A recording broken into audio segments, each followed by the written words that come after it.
In order to make a cat, you'll need a copy of my digital book, Spontaneous Stuffies. The cat is on page 20, a small one, and a large one is on page 21. There's page 20 with the small cat pattern. There's something that looks a lot like a cat and something that's sort of a vaguely cat-like creature. They both work the same way. And the cat pattern, as you can see, has a head gusset as well as a bottom gusset. So it's a little bit more challenging than the one gusset hippo that you may have tried. Here's the large pattern. If you're a relative beginner to this system, I suggest you make the large one. The small one is a little trickier, and you will definitely need a hemostat to turn these right side out. Print out the page you want, actual size, and then cut out the pattern on the black outline. No need to add seam allowance or anything else, and you'll be ready to go. Make this charm cat. You can see he's about 4 inches, a little under 4 inches wide. Here's his top gusset. He's got a tail. That's the top gusset is right there. And here's the bottom gusset. Yeah, he's got some optional white eyes and whiskers. He stands up nicely on 4 legs, or this one actually can stand on his back legs like that, which some animals can and some of them can't. You cut out your pattern and you lay it. You find 2 pieces of fabric, the same fabric. Usually you want the same on both sides. Place them right sides together. The fabric should have a ½ an inch, at least a ½ an inch all the way around for seam allowance. Here, this one's got more than a ½ an inch. So you put them together, and then you can pin them in place, pin the pattern in place, and trace all the way around with any kind of writing implement that doesn't bleed a lot. This is on the back. It won't show, this line won't show on the front unless you use a really thick Sharpie or something. And go all the way around, and then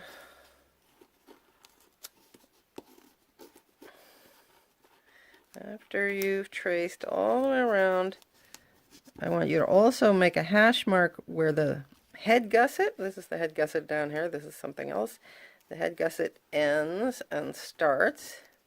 There's hash marks, a hash mark where the bottom gusset ends and starts, and a hash mark where the gap for turning and stuffing ends and starts. So now you take it off, and there you've got your cat outline on one side. Both sides are pinned together, but the outline's only on one side right now, and the next thing we're going to do is sew. Once you've traced the whole thing, and you can see it pretty well, you're going to take your sewing machine and you install an open-toed foot if you can. You're going to really need to see where you're going. And we're going to sew 2 separate areas. We're going to start at the front of the bottom gusset, and you're going to take a few stitches forward, like 3 stitches forward, 3 stitches back, then 3 stitches forward again. So you're really securing that spot, and you're going to sew to the front of the ear gusset, and again then you back up 3 stitches, go forward 3 stitches, and you can do it one more time just for security. Then you jump, you do not sew over the ear, you jump your sewing machine and start again here. 3 stitches forward, 3 back, 3 forward, and stitch all the way around the back. Whether this one has a tail, some don't have a tail. So all the way down and stop here at the back of the bottom gusset. And then back up 3 stitches, forward 3 stitches, back 3 stitches. And so again, from here to here, back and forth, stop, jump to here, back and forth, keep going, and stop here, back and forth. So all those points are secured, those 2 areas. Now I'm going to do that off camera. Okay, now I've sewn from this hash mark to that hash mark. This is not sewn, the area over the ear, and then from this back of the head gusset all the way down to the back of the bottom gusset. I can take out my pin now, and we can look at the back. And on the back, as you see, you can only see those lines we saw. And it's important to use a high contrast thread in your bobbin, by the way, as I did here, a dark gray, so you can really see it. If you can't see the thread, you won't be able to do this step. Now you take your pattern, which you originally had this way, and you flip it over, and you're going to place it within the boundaries of the lines you already sewed, so that you can just see the stitching all the way around, and pin it in position. And now draw everything that you haven't sewn. So we haven't sewn over the ears, so I'm going to draw that. Again, you can use any kind of marking pen that doesn't leak through, and I haven't drawn this whole bottom here. So I'm going to draw that. And on this side, you don't need to mark the turning gap, because it's going to be on the other side. And that's good, because you can't see the turning gap from this side anyway, although you could peek under if you forgot to do it on the other side. If you forgot to draw it on the other side. Okay, so now we're on the back. You can see that this is drawn in and this is drawn in. The next step is that we're going to add the head gusset. Open up the top layer, and this is the area where the head gusset's going to go. And you can take a look at it and do an estimated measurement. This head gusset is going to need to be around 2.5, 3 inches long, and it's not very wide. It's like an inch wide. So I cut a piece of fabric about 3 by 1.5, 3 by 2. You're going to place it there and check that it backs the ear. It backs everything from here to here with a little bit extra on the sides. So you can match it like that. And similarly on the back, that it's gonna back everything from here to here. And you can just kind of peek and make sure you got it right. Okay, now for purposes of the video, I'm going to call this ear A. You don't have to do this. And the back ear we'll call ear B, and it hasn't been marked yet. So we're going to take ear A, and what we do is we hold up the two layers. Well, this is pressed snugly against the 2 stitches. These 2 stitches are opened as far as they can, and this is pressed snugly in that gap. And then we're going to put a pin between just the 2 layers, and we're going to let the back ear fold down. The back ear is folded down and away, and if that's any trouble, sometimes that's a problem because of the tail. So this is if your animal has a high tail or any other high thing happening back there, you may need to just cut a little bit like that, and that will allow this to open fully, and so that this can be placed correctly. And now again, we have the 2 layers face to face, and we're going to go to our machine, and we're just going to start here, go forward a few stitches, back, forward again, and then up and over, stop right before the stitching starts, back up, forward, back up, forward. Okay, so we're securing it at either end, and we're trying not to stitch over the pre-existing thread knots right at those 2 locations. Okay, so I'm going to take this and sew. Okay, now I've sewn ear A. I've sewn ear A to that head gusset fabric.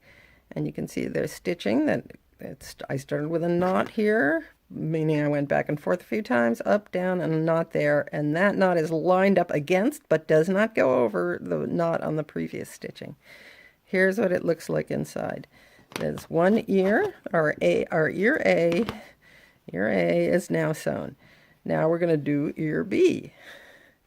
Okay, so I'm flipping it to the reverse side. First of all, look and make sure that you didn't catch, if you over-sewed, this will be caught and you'll have to release a thread. Just release a thread or 2 or whatever it takes to get this flat.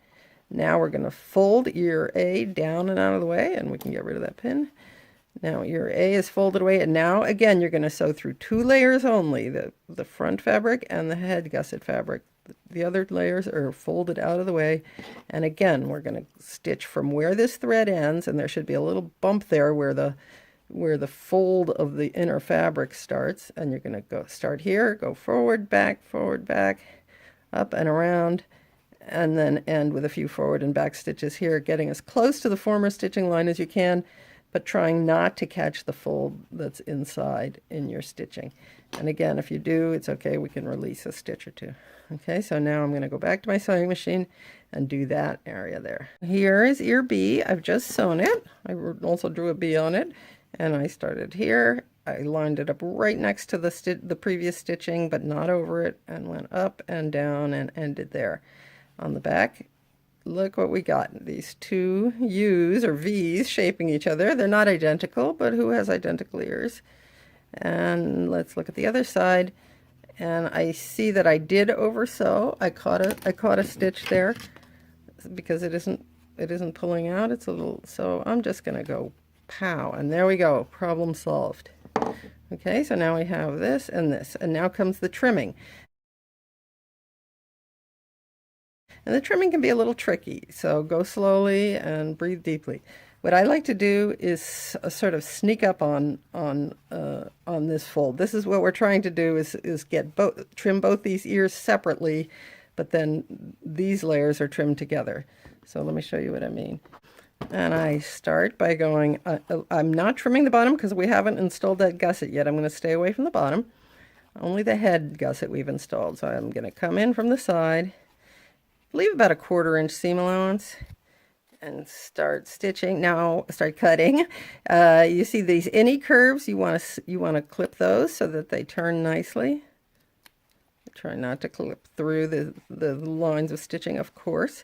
Okay, and you want to be very respectful of this area. You don't want to make any mistakes. So what I like to do is I cut like 1/4 of an inch, and you can feel that you're going through 4 layers instead of 2.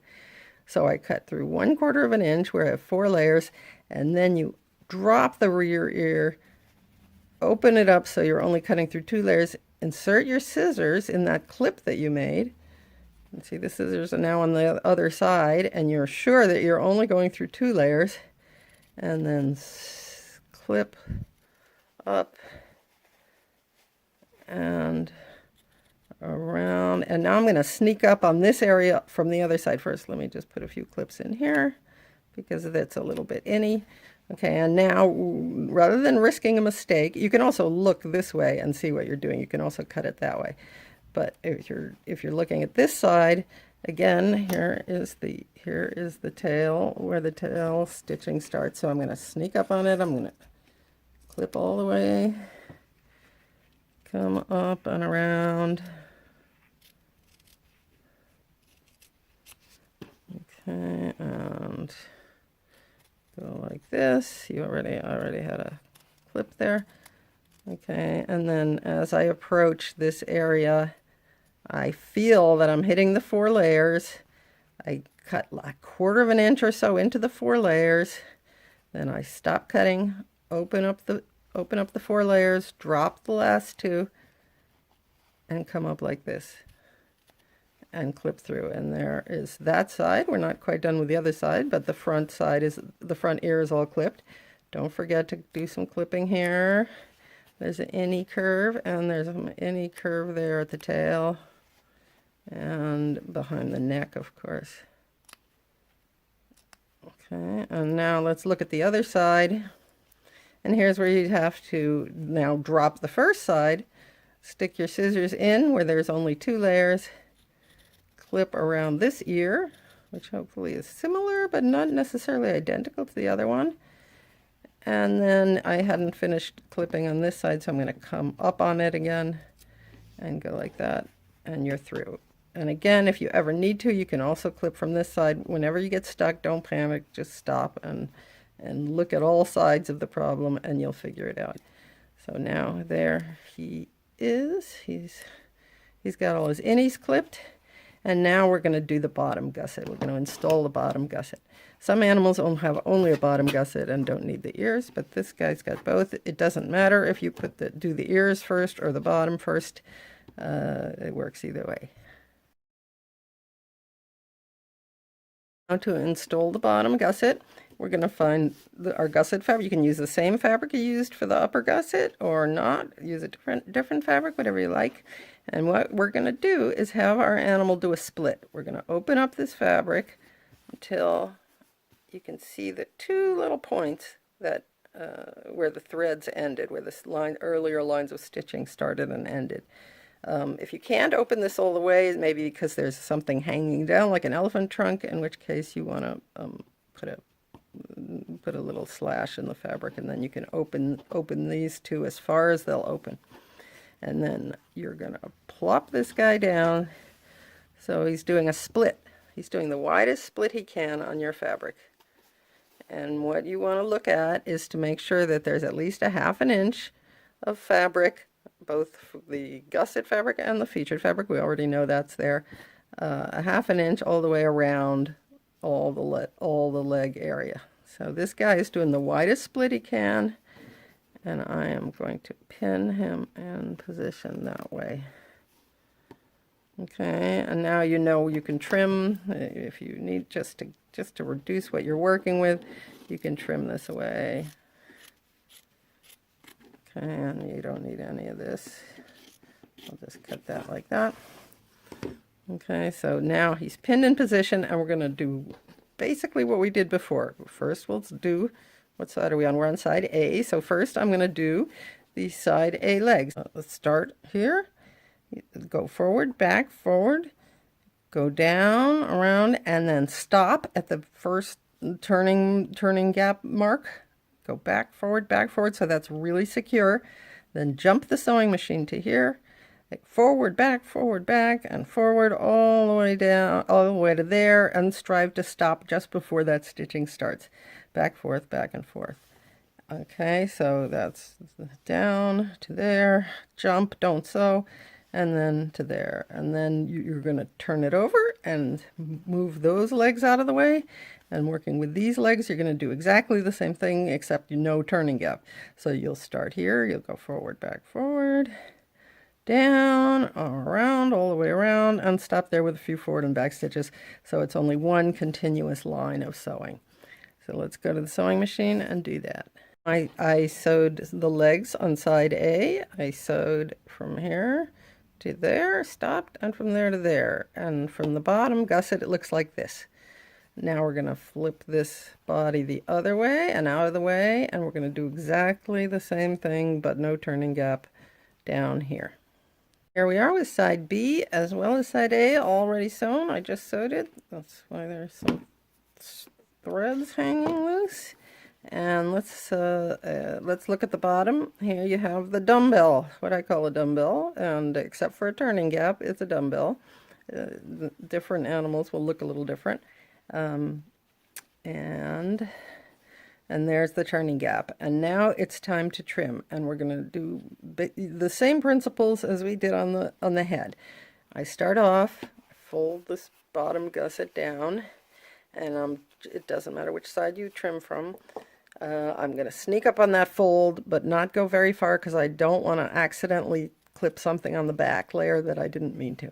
So I'm going to cut through like 1/4 inch or so, then open it up so that there's only 2 layers that my scissors is cutting.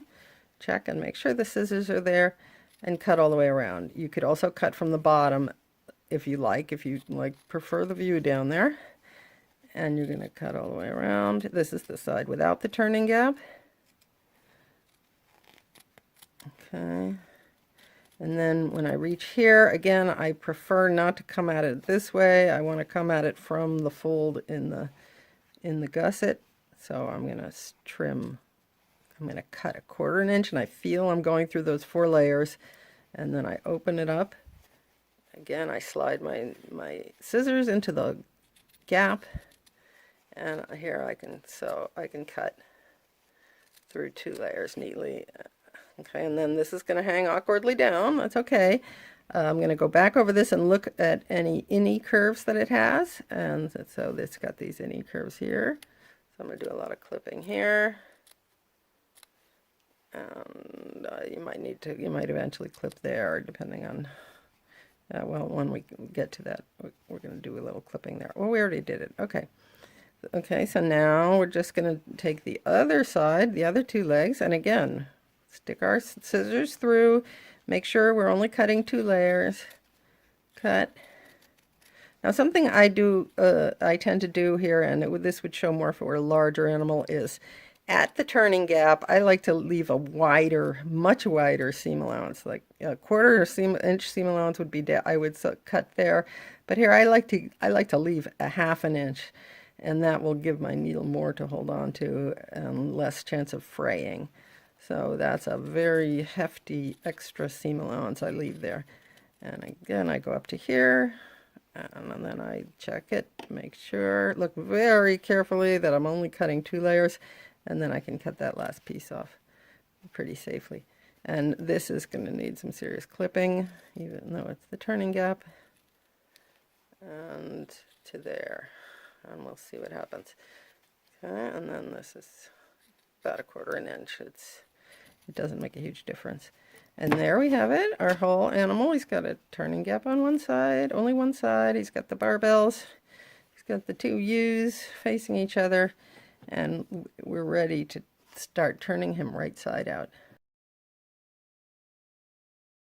We're going to turn our kitty inside out, right side out. And you find your gap. And I like to go in and find the most remote, most difficult location that I can from the turning gap. But that's a kind of a toss-up between the ear, the far ear, or the tail. So let me just do the tail. And I'm going to use my hemostat to grab the end of the tail and gently but firmly start pulling it through. And you don't want to cause a rip. This is why it's better if you, for your first project, to do a larger animal, because smaller animals have this little turning gap that constantly have to be very careful that you're not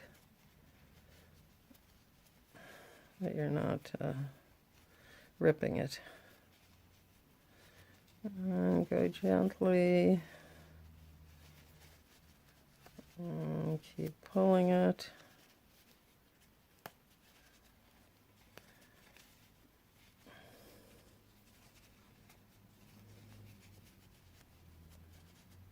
There we go.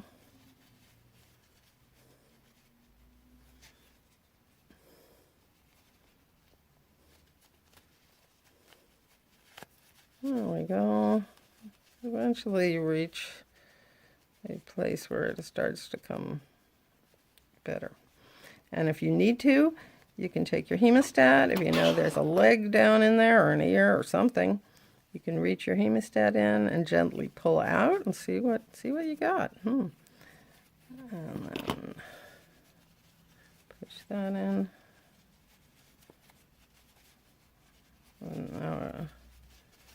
And then you cautiously and carefully use the end of your hemostat. And what I like to do is I like to go like this, and I push the seams open by doing that. So I'm opening my hemostat, and the act of opening it up is helping push the seams out. That's my tail. There it comes. And now I'm doing the same thing. I'm pushing the hemostat open as I gently push the head out. There it comes. And again, I'm using the back edge of the hemostat to press and do my best to press against the seam somewhat firmly, but not firmly enough to cause a hole. And then you see the legs are all missing, so I'm going to go in and fetch that front leg, start pulling it out. There's another front leg somewhere in there. Oh, let me try from the other side. And I'm using the hemostat. I'm opening it up to gradually bring that leg all the way out. There we go. This guy's. If this was bigger, this would be significantly faster and easier. Okay, and then there's the back leg, one of the back legs. And this one is way in there, so I'm going to use my hemostat to go in there and pull it out a little bit, just enough so that I can grab it from the inside and push. And so you go all the way around, and you got your seams pretty well pushed out, but as well as you can push them out without actually poking a hole in your animal. You might need a little extra time if there's pointy ears and a pointy nose, and it doesn't have to be perfect because you're going to get another chance to do this when you stuff it. So now it's turned all the way right side out, and we are going to start the process of stuffing this baby. Okay, now we're going to stuff it, and just like I went in with the hemostat to turn the most remote location, I like to stuff the remote locations first, and then gradually move in and do the center last. So the tail, the ears, the head, then we'll fill up the legs, and then finally we'll fill up the center of the belly. So here's a little bit of stuffing, and just you start bit by bit. And I'm going to put it in the furthest ear. I'm using the hemostat to grab it and push it in there. And while I'm doing that, I'm also making sure my seams are as far pushed out as they can be. And now I need another bit for the front ear. Whoops.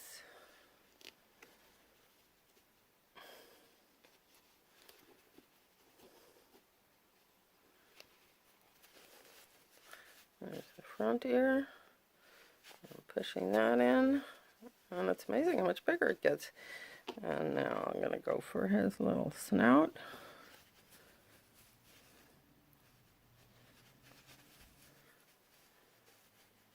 Okay, that's pretty good. And if it were bigger, you would need a whole lot more. I'm going to take a little more and go for the tail.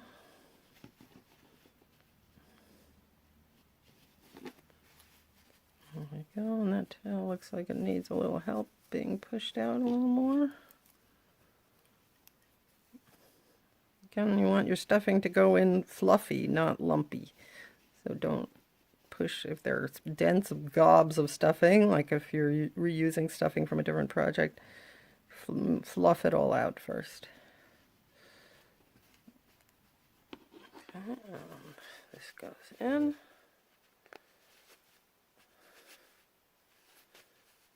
And as you go, you keep massaging it and keep turning it. And now the tail feels pretty good. And now I'm going to go for the legs. So I'll go for the front legs first. In, and then down, and the hemostat brings it right where it needs it. Go down. And then the hemostat is going to go in here.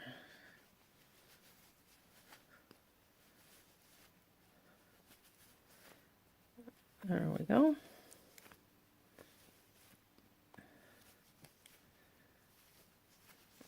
Okay, and I got 2 legs done. Now we're going to do the rear 2 legs.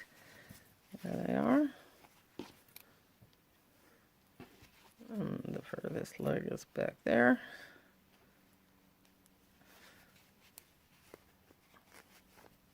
Take a little more.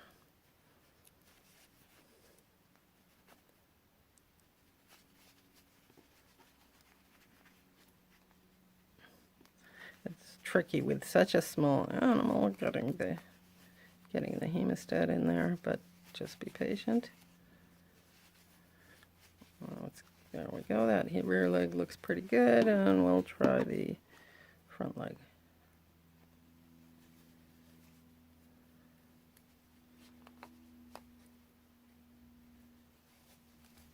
And that's going in very nicely. And there's a whole bunch of extras, so I'll just shove that wherever it fits. And while you're doing this, you want to be pushing the legs in the direction you want them. They may want to splay out, but we want them to come down, so keep doing that. And you keep turning it and feeling for parts where it's missing polyfill. So, for example, now I feel the head is pretty solid, but it's almost empty below the head. So I'm adding more polyfill to that area, and I'm going to add more to the top of the legs. And that's going in there, down the left leg. down the right leg and into the chest, and a little bit back there.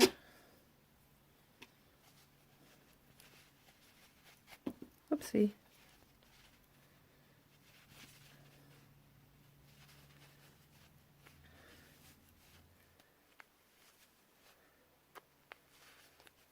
And now he's getting kind of plump.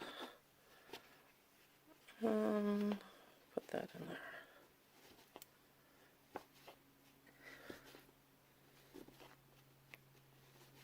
Okay, and this is looking very good. This guy can stand up. We can, he might need a little more stuffing, but but it's a good shape.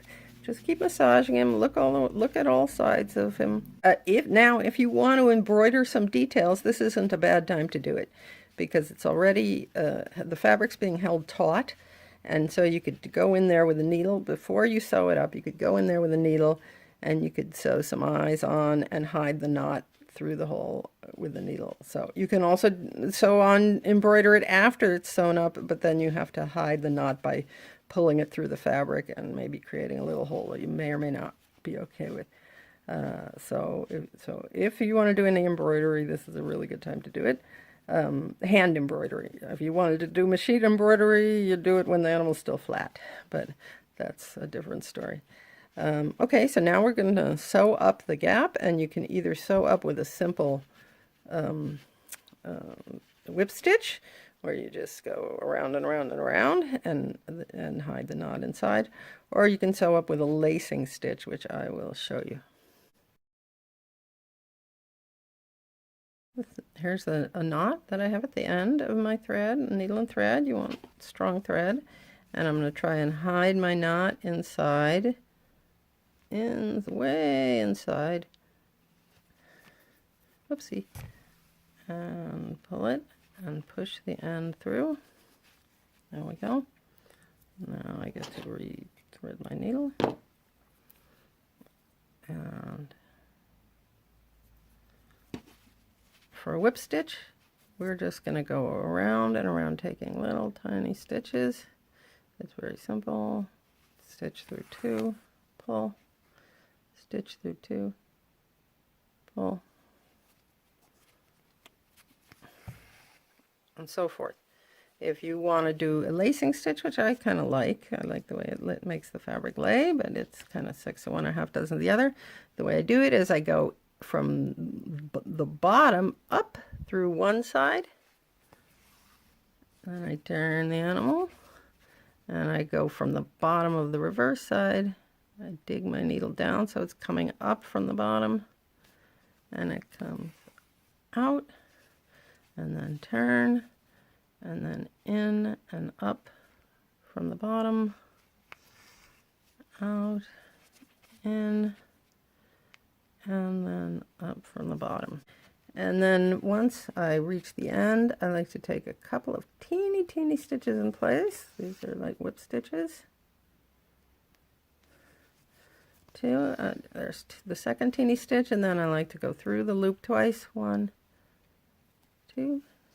Okay, and now I'm going to hide the knot. I'm going to make a knot and hide it the way you do with a quilt. If you're a quilter, you know this, which is tie a small knot about a 1/2 inch or 1 inch from where the thread exits the project.